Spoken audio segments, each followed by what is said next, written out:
Hello and welcome to Dialogue. It has been 1 year since the war broke out in Gaza, and the region is bordering on an all-out war between Israel and the so-called Axis of Resistance led by Iran. How significant is the war in its long-term impact on regional security and the political landscape? How much worse will things become before it gets any better? If there's a peaceful solution, how does it look like? And if there's one? Join us for discussion today from Beijing. I'm Xu Qinduo.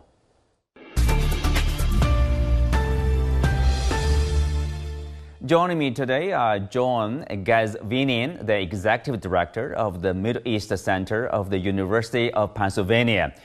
And then we have Dr. Sara Yael Hirschhorn, a visiting professor at the University of Haifa, and Ghanbar Naderi, journalist and political commentator. Welcome to Dialogue. So, Sara, we'll start with you. Okay, 1 year is gone. You know, we have seen all the conflicts, and which is still raging.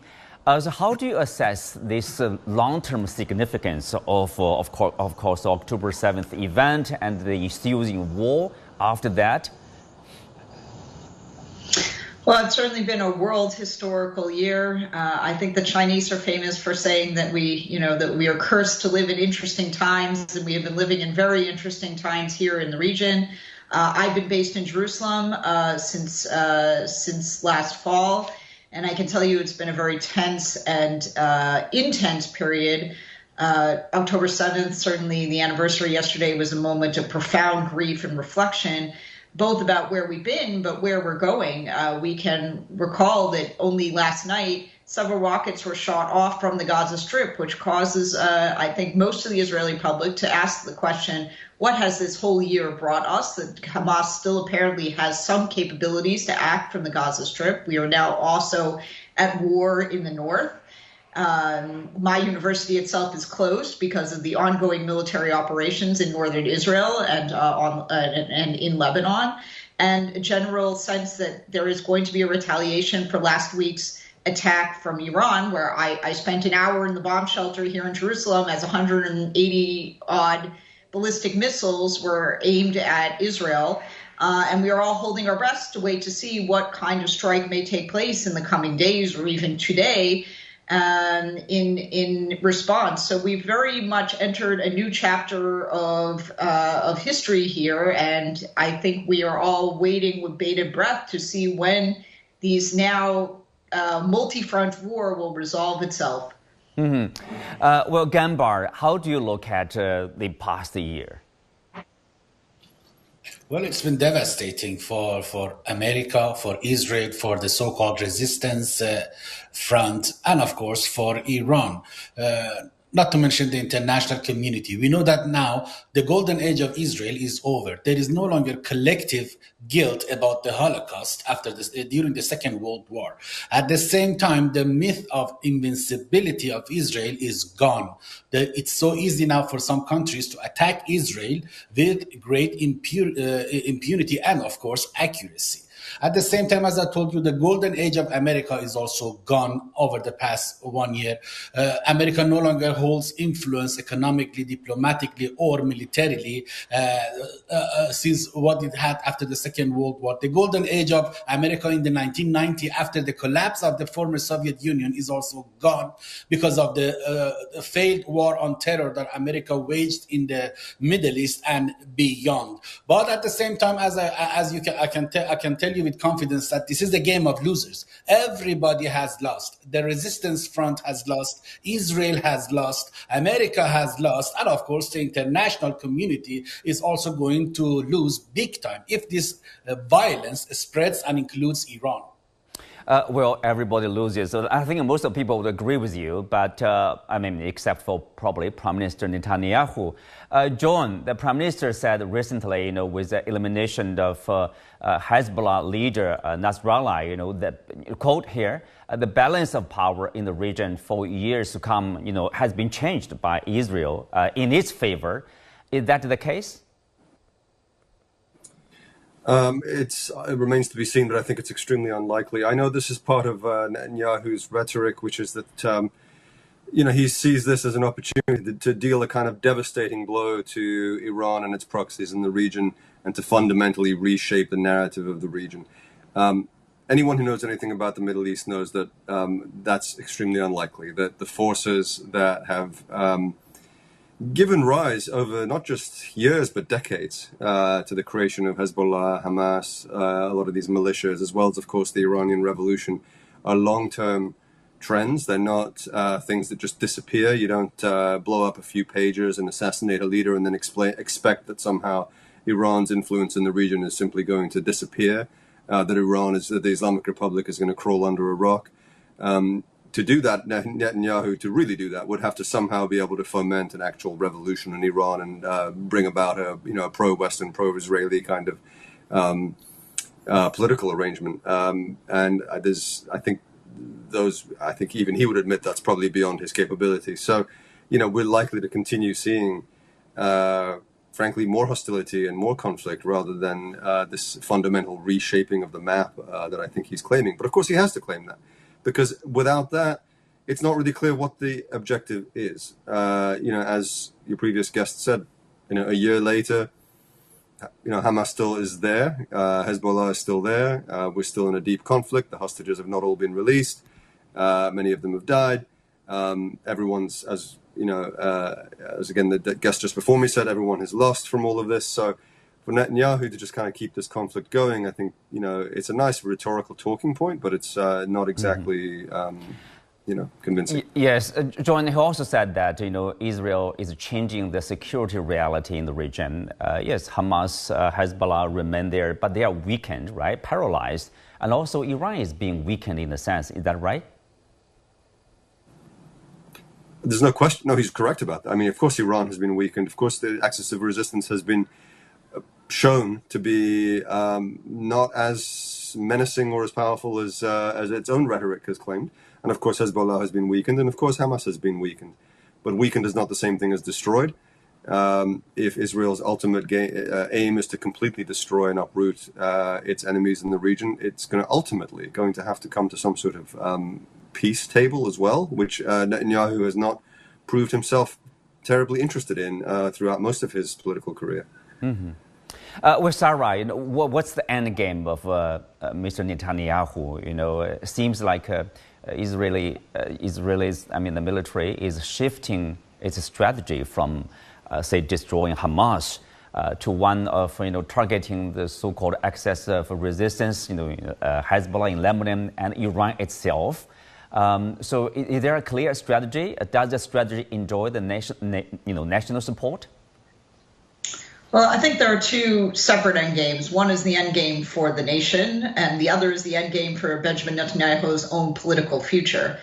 The endgame, I think, for the state of Israel is that it currently has 120,000 internally displaced refugees from the south and the north of Israel, and they need to be able to return to their homes, or at least return to something that may remain in these parts of the country without ceding, large swaths of territory, essentially to the vulnerability of Hamas in the south and Hezbollah in the north.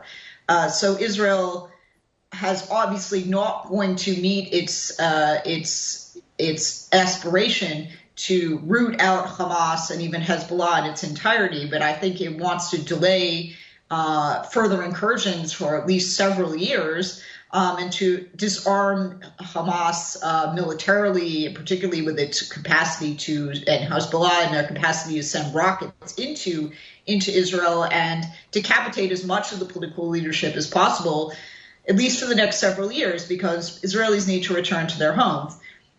Also to liberate the hostages, though that remains a much thornier issue. At this point, we don't know how many are alive, whether it's going to be possible to return them to their homes, and in what condition. It's a really tragic and unbearable aspect of this ongoing conflict.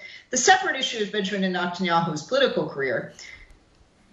In a functioning state, I think Netanyahu and his colleagues would have resigned on October 8th. Obviously, this has been a profound military and intelligence failure. As one of our previous guests mentioned, the cloak of Israel's invincibility has been shattered, and Netanyahu should be taking the blame.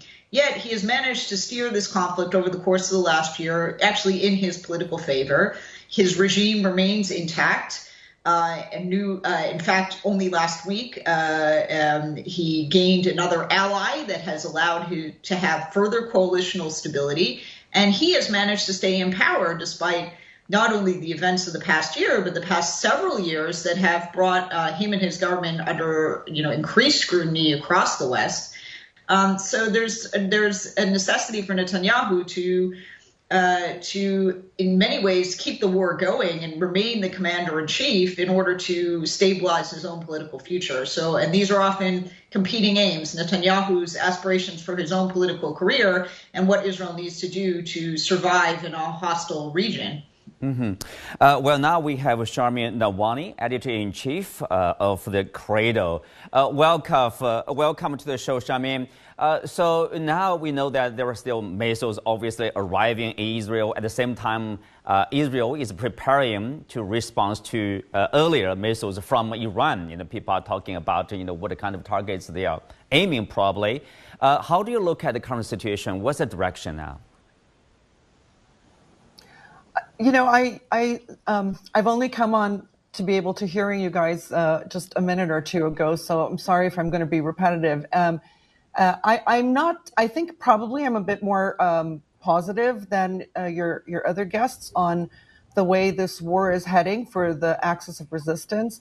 Israel has, since the days of David Ben-Gurion, has had a very clear military strategy of executing. Seems there's a tech glitch there. And so, Sara, back to you. How do you describe the sentiment inside Israel in terms of retaliating against the Iranian missiles? So obviously people are talking about the different targets, military defense installations, oil industries, or even the leadership in Iran. So what's likely to happen? Look, I don't know what's likely to happen, but I think sentiment in Israel is that there's been two very, very serious attacks, first in April and then last week, and that Israel needs to restore its national security and its ability to deter Iran.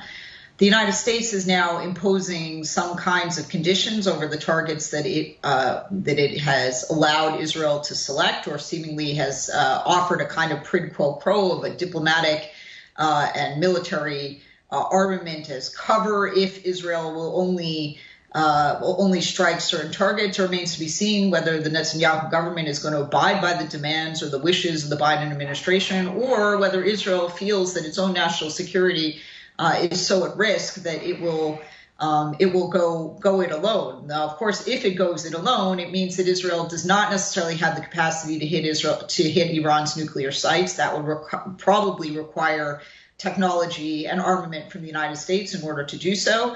But there is a high possibility that Israel could hit oil refineries, would target military and defense establishment, institutions across Iran. And I think there's very strong approval for that within Israel. There's at this point, nothing seems to prevent a third ballistic missile strike where there could be a mass casualty event in Israel. So I think that Israelis feel that their own lives are at stake here, and a very strong signal needs to be sent to Iran to prevent a third strike, and frankly, another October 7th, which in the next time could be nuclearized. So Israeli sentiment is very strongly in favor of tough measures. Mm-hmm. Well, Ghanbar, you seem at the same time we do see that with this the recent missile launch against Israelis, the Iranian side seems to have changed their, let's say, strategy of patience. Previously, because there's a reluctance, to attack Israelis or say the civilian area, for example. Do you see a change of policy? I mean, the worst scenario, for example, nuclear facilities were attacked. What will happen? Well, it was a face-saving gesture on the part of Iranian politicians. But make no mistakes, they will not try to cross the red line in order to wage an all-out war against Israel, because it will attract America and other allies in Europe, and it will be a serious disaster for the global economy. So Iran is calculating its move. Iran is not going to disturb the waters in order to pave the way for a regional war with Israel and its allies. But at the same time, if things get out of control and there is some miscalculation on the part of Iran or Israel, if they somehow decide to destroy or attack or target military installation, atomic installations in Iran or Israel, I'm afraid things will get out of control and we will be heading towards a regional war. So far, it hasn't happened, but mistakes take place, just as the way Israel made a mistake, huge mistake, and demolished an Iranian diplomatic building in Syria, which forced Iran to react. Again, Iran had to react because of the murder of its commanders in Hezbollah and, of course, in Syria. And this was the second time, unprecedented in human history. But now we are waiting. We are still waiting. This is a waiting game. Why it is not happening? Why Israel is not attacking Iran? It's so simple to calculate that. America doesn't allow that to happen. Why? Because America is not ready. If there is a regional war, if things get out of hand, then attention will be taken away from the Ukraine war. America doesn't like that. At the same time, it will fuel further extremism across the region. And of course, it will pulverize, it will devastate the energy sector in the Middle East and of course beyond. For three reasons that I just mentioned, America has stopped the Israeli government from attacking Iran's sensitive nuclear installations and of course oil refineries. But mistakes happen. Israel did that in the past by attacking Iran's consulate in Syria, and it might happen again. Let's cross our fingers that there are still cool heads everywhere, because nobody is ready. I told you, this is a game of losers. Everybody has lost, and these losers are desperate. They want to get some attention. They want to show off. They want to tell the rest of the world that they have won the war, just like the way Netanyahu claims or Iran claims. No, you haven't won the war. Nobody is winning the war. Everybody is losing the war unless you come to your senses and decide to somehow impose some kind of ceasefire in Gaza first. Well, Sara, so of course, like the U.S. is having an election, about a month from now. Any influence or impact on the Israeli decisions towards Iran? Look, I don't know that Israel necessarily feels constrained by the upcoming elections, and certainly the Democratic Party and the Biden administration's desire to see Kamala Harris elected. But from the point of view of the United States, the escalation of tensions in the region, the possibility of an outbreak of regional war would certainly be disastrous for the upcoming elections and distract attention from domestic issues and other concerns, and possibly even could tilt favor towards Donald Trump, who seems to have a much more aggressive policy in the region that might appeal to some voters. So they are hoping, and they have been hoping for the past year, really, to calm tensions in the region. But it's not clear that any of the actors involved, not only Israel, but also Iran, which has been, intervening in American elections and even on some of the campus and street protests, is willing to abide by the United States' doctrine to, basically at least delay any major escalation until after November 5th. But we'll see what happens. Well, John, I want you to weigh in here. The U.S. The U.S. role played, during the past year. On one hand, we do hear that U.S. Let's say diplomats calling for de-escalation, the prevention of a regional war. But at the same time, we do see the continuation of supplying weapons to the Israeli side. So what's the goal? What's the purpose here? Yeah, it's very difficult for American politicians, even under normal circumstances, outside election cycles, to stand up forcefully to Israel because of America's kind of domestic sort of sensitivities around that issue. But of course, especially 4 weeks away from an election, you're not going to see the Biden administration taking steps that would insert Israel into the dialogue surrounding the election. Having said that, for all the reasons that your previous guest very correctly, I think, cited, it's absolutely not in America's interest for this conflict to escalate. I think one of the absolute worst things that could possibly happen, not just from American perspective, but also from the Israeli perspective, would be an attack on Iran's nuclear sites. I know that's being bandied about. I think that would be one of the most foolish things that the Israelis could possibly do for multiple reasons. For starters, Iran's nuclear facilities are widely dispersed across the country. They're divided sort of laterally as well as horizontally as well as vertically. I mean, you have processing, uranium processing facilities in separate places from, enrichment plants, et cetera, et cetera. There's no way you're going to fundamentally destroy Iran's nuclear industry without the kind of serious military force that really only the United States can offer. And even then, the reality is Iran is already a nuclear capable state for all intents and purposes. It already has all the know-how. All you would be doing is provoking them to actually accelerate their nuclear program. Iran has until now, over decades, not made the decision to actually weaponize, to actually develop a nuclear weapon. But they've made it very clear that an Israeli attack on their nuclear facilities would be that red line. It would change fundamentally their thinking. So Israel would thus be provoking Iran potentially into developing exactly the weapon that it has supposedly been warning against for so many years. It would be such an extraordinarily counterproductive move that it's really hard to imagine. So I think that is neither in the American interest nor in Israeli interest. Mm-hmm. Well, Sharmine, welcome back. We are seeing at least some people inside Israel are calling for, terming the current situation as an opportunity for Israel to take on the challenges, once and for all, Hamas, Hezbollah, and Iran. How do you look at that kind of claim or that kind of, push for the government to do so? That's. Can you hear me now? Yes. By the way. Yes. Go ahead. Okay.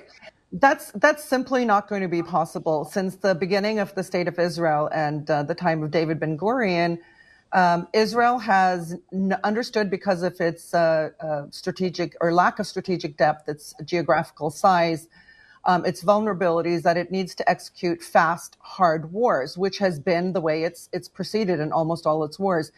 We are now in a protracted war, and you have to look at Israel's goals in these wars, its stated objectives, at least from Gaza, from October 7th onward. The more Israel escalates, the further it leaves its war goals.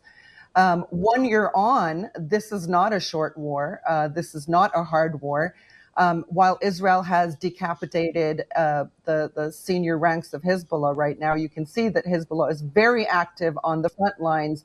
And has not missed a beat. And today, of course, it's attacked Haifa. So the Israelis are now talking about facing war on 7 fronts. So how did they go from October 8th or October 7th, facing one front, now facing 7 fronts in the areas, daily missiles and drones penetrating its air defenses? Have settlers returned to the north and the south? Has Israel achieved even a measure of the security that it had on October 6th? To be honest, there was a poll just this week from the Israeli Broadcasting Authority, which said 61% of Israelis don't feel safe in the country. 86% said they'll never return to the Gaza envelope. 41% say their trust in the army has been damaged. 73% of Israelis believe that Israel's failed against Hamas. I understand that people are writing the obituary of Hezbollah and Hamas, but U.S. think tank studies have shown that 21 out of 24 Hamas battalions are still absolutely active, and the 3 that were put out of service are replenishing themselves. So, now the Iraqi front has risen to defend Lebanon as well. And what we saw was 1 missile from Yemen before, 1 drone from Yemen before, is just going to, has increased in number.